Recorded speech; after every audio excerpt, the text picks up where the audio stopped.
Assalamualaikum.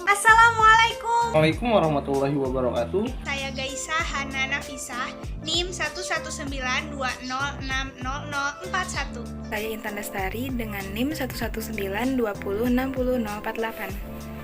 Saya Mumun Munayah dengan NIM 11920606060. Saya Putri Zahra Deliano dengan NIM 11920606076. Saya Raffi Azam Murtado dengan NIM 11920600078. Enzim merupakan sekelompok protein yang mengatur dan menjalankan perubahan-perubahan kimia dalam sistem biologi. Salah satu yang dikenal penggunaannya adalah enzim amilase.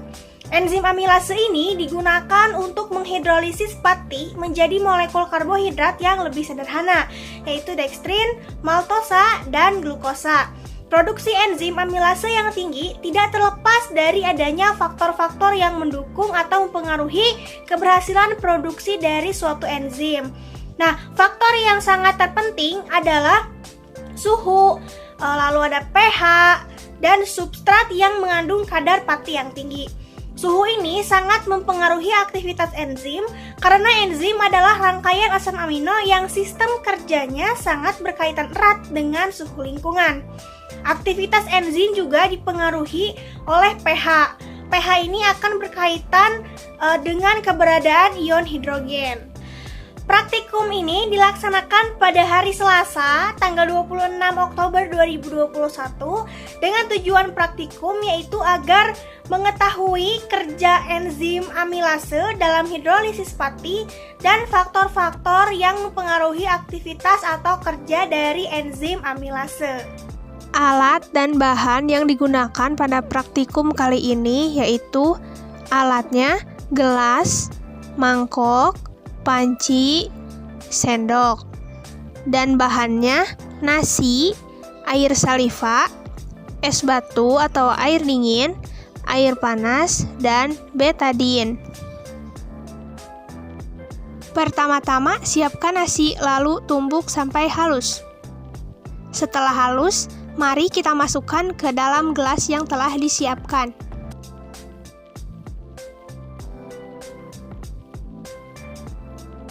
Selanjutnya, masukkan air saliva ke dalam masing-masing gelas. Lalu, tambahkan betadin secukupnya. Aduk hingga merata. Selanjutnya, setiap gelas memiliki perlakuan yang berbeda. Yang pertama, dimasukkan di dalam air yang dingin. Yang kedua, gelas disimpan pada air yang panas atau mendidih, sedangkan gelas lainnya disimpan pada suhu ruangan biasa. Ini dia keadaan nasi sebelum mendapat perlakuan. Mari kita tunggu sekitar 20 menit. Hasil setelah didiamkan selama 20 menit. Gelas pertama, pada suhu biasa, nasi masih berwarna ungu namun sedikit pudar. Pada air dingin, nasi masih berwarna ungu. Dan pada yang panas, nasi berubah menjadi warna putih.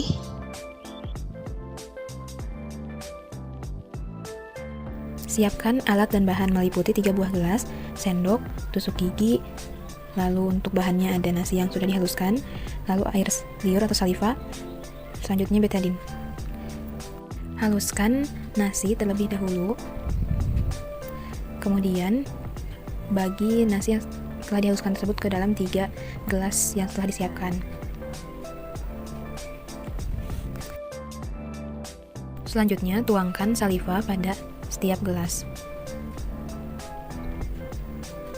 Selanjutnya aduk nasi agar bercampur dengan saliva pada masing-masing gelas yang akan kita amati.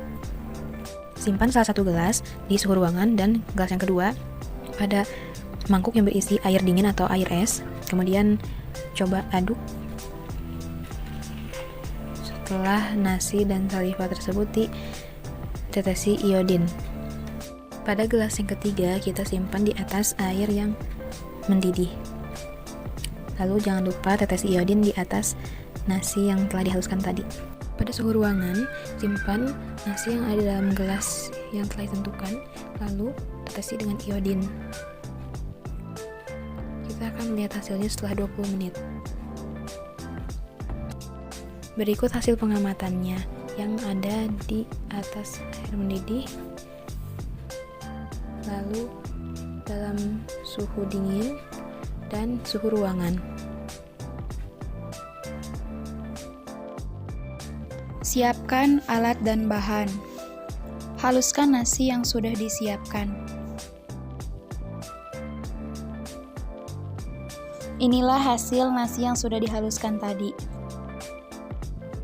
Masukkan nasi ke dalam 3 cangkir yang berbeda, kemudian tambahkan air liur atau air saliva ke dalam masing-masing cangkir tersebut.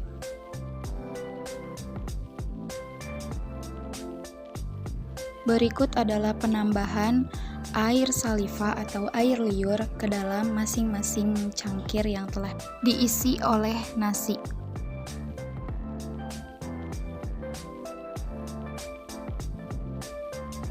Tambahkan es batu kepada wadah yang telah disediakan, kemudian tambahkan air. Tambahkan iodin atau betadin ke dalam masing-masing sampel. Untuk sampel pertama yaitu cangkir yang disimpan pada suhu ruang. Untuk cangkir yang kedua, kita simpan di suhu yang rendah atau suhu dingin.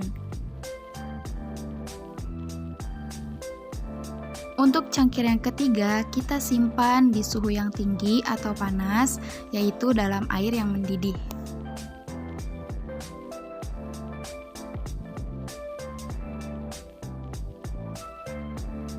Berikut adalah hasil pada suhu ruang setelah didiamkan selama 20 menit. Berikut adalah hasil pada cangkir yang disimpan di suhu dingin atau rendah setelah didiamkan selama 20 menit. Berikut adalah hasil sampel cangkir pada suhu tinggi atau panas. Siapkan alat dan bahan. Di sini ada 3 gelas dengan label masing-masing. Ada sendok, ada nasi yang sudah dihaluskan, ada betadin, ada air saliva, ada air es, dan ada air untuk merebus. Kita masukkan nasi yang sudah dihaluskan ke dalam gelas masing-masing. 1 gelas kita simpan pada suhu ruangan, 1 gelas kita simpan pada air es, dan 1 gelas kita simpan pada air mendidih.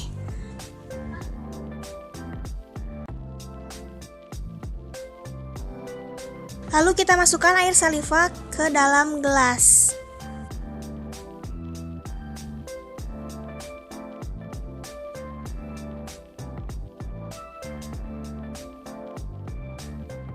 Kita aduk sambil kita tetesi dengan betadin.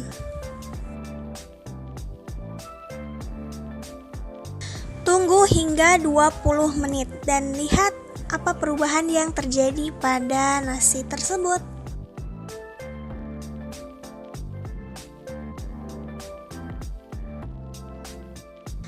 Yuk kita lihat hasilnya. Ini adalah hasil pada suhu ruangan. Ini adalah hasil pada air es. Dan ini adalah hasil pada air yang mendidih.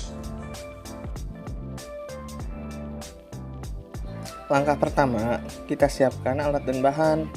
Di sini ada gelas. Di sini ada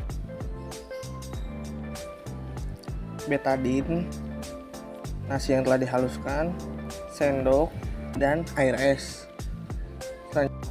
Langkah kedua, masukkan nasi yang sudah dihancurkan dalam gelas, lalu masukkan air silava atau air liur, dan selanjutnya kita akan meneteskan betadin.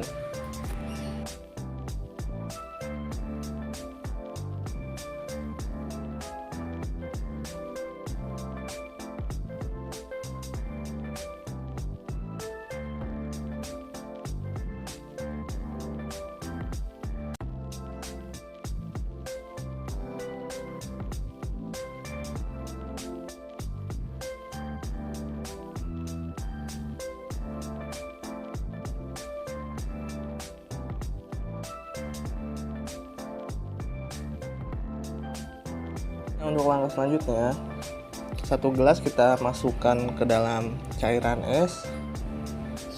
1 gelas kita akan panaskan di dalam panci yang mendidih, dan 1 gelas lagi kita akan diamkan di suhu ruang.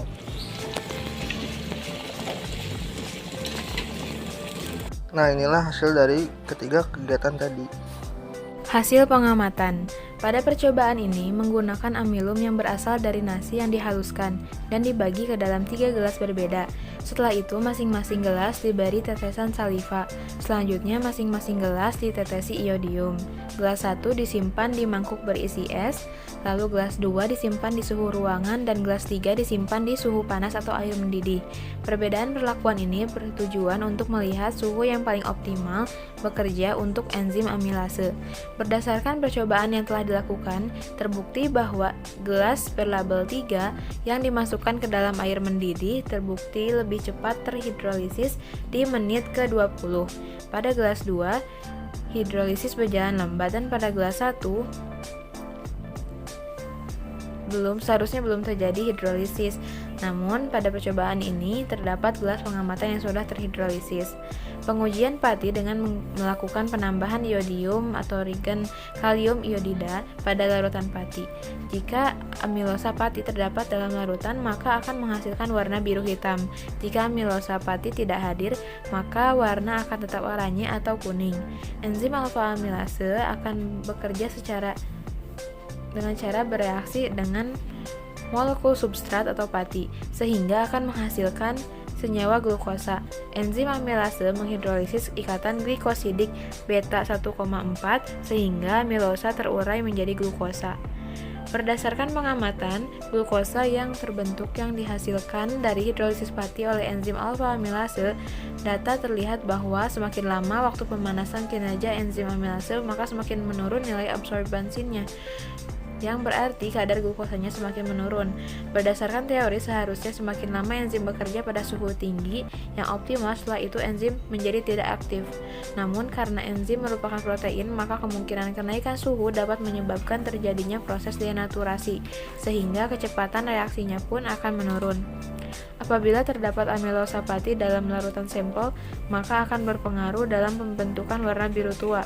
Hal ini disebabkan oleh adanya molekul iodium yang terikat dalam kumparan heliks amilosa pati dan iodin dalam regen kalium iodida ini sangat tidak larut dalam air, sehingga reagen iodium dibuat dengan melarutkan iodium dalam larutan kalium iodida. Hal ini membuat larutan ion kompleks triiodida linier. Ion-ion ini terikat ke dalam kumparan heliks dari pati, menyebabkan intensitas warna biru hitam. Dari praktikum yang telah dilakukan, dapat disimpulkan aktivitas enzim dipengaruhi oleh suhu. Terlihat pada gas 1 bahwa enzim dapat bekerja sehingga sentral mengalami perubahan atau menunjukkan hasil yang positif. Sedangkan pada gelas 2 dan 3, enzim tidak dapat bekerja atau aktivitas enzim terhambat sehingga menunjukkan hasil negatif atau tidak berubah.